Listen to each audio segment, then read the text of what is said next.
Good evening to all of you, and at the outset, let me thank Gigi and Jagat Lal and all the members of the organizing committee for giving me this opportunity to present on this seemingly weird topic.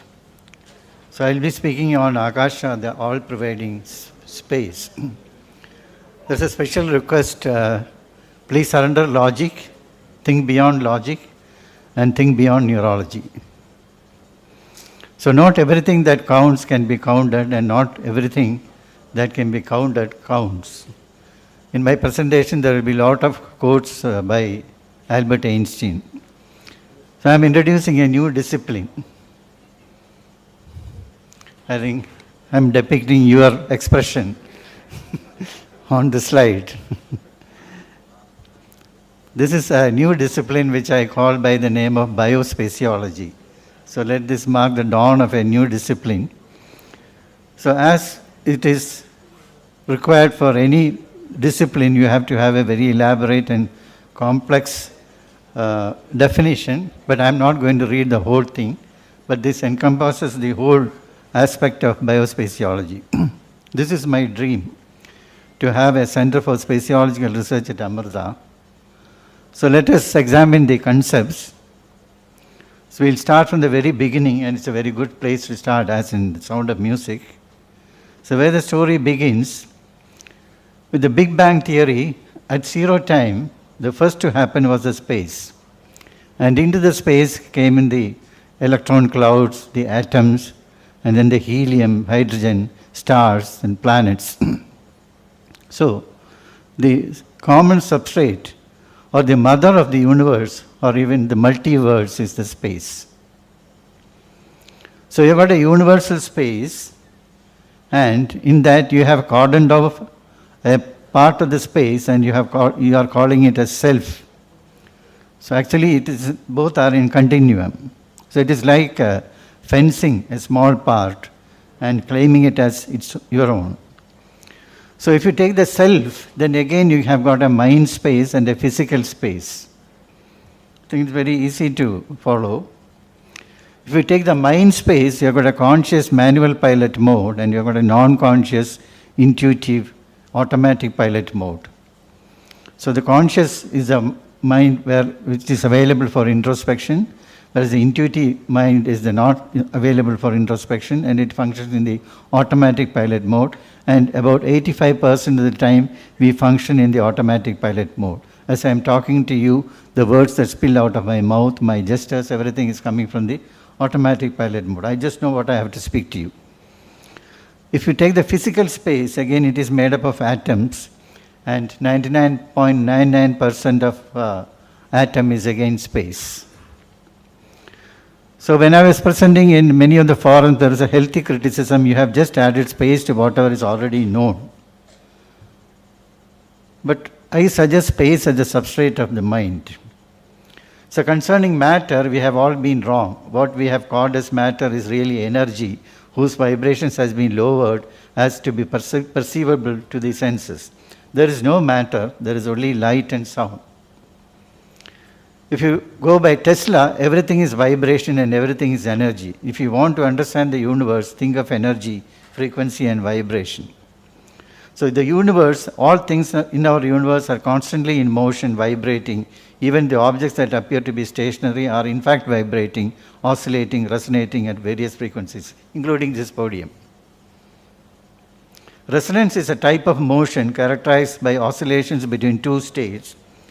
And quantum physics describes the universe as nothing more than vibrating strings of energy, where you don't have logic.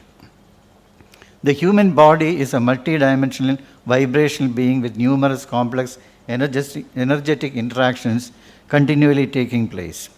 So if you take the mind, if you can accept matter as vibration, you can also accept mind, consciousness, perception, sensation, and reaction again as vibrations. So hope this works. So this is a video. Usually videos do not work. What I wanted to show you that if you apply certain sound frequency, it can generate certain patterns. So thoughts are vibrations, vibration is energy, energy creates life, therefore your thoughts are the seeds of your reality and which you have been constantly planting. So vibration is the music of universe, and crystals, plants, human beings are music that is taken on a visible form. This is a video which shows, so if you play there is no sound, but whatever it is, some notes are being played and different patterns are getting generated. So it means that from vibrations you can generate patterns.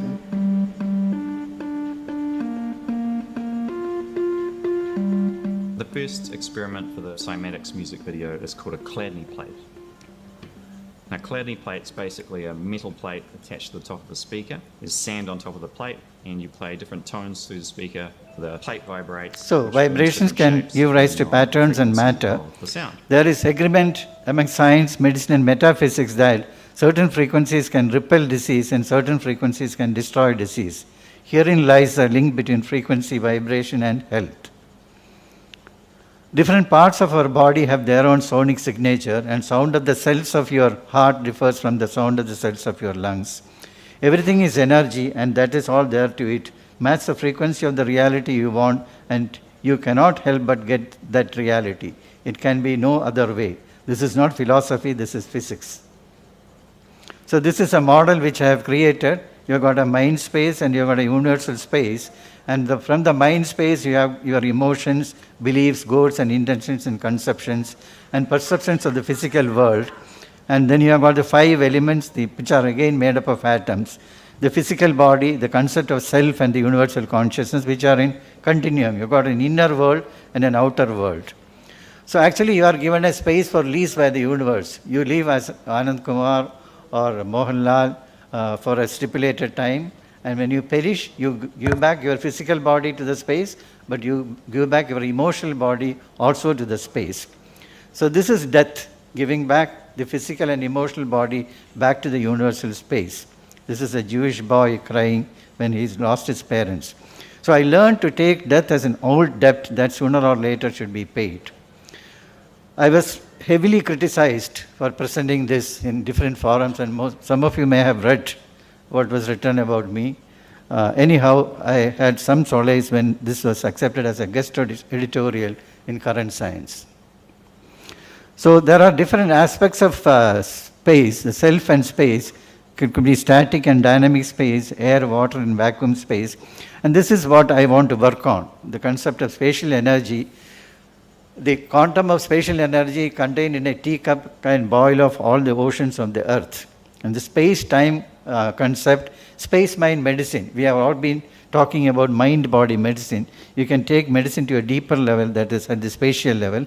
Spatial connectivity, inner and outer.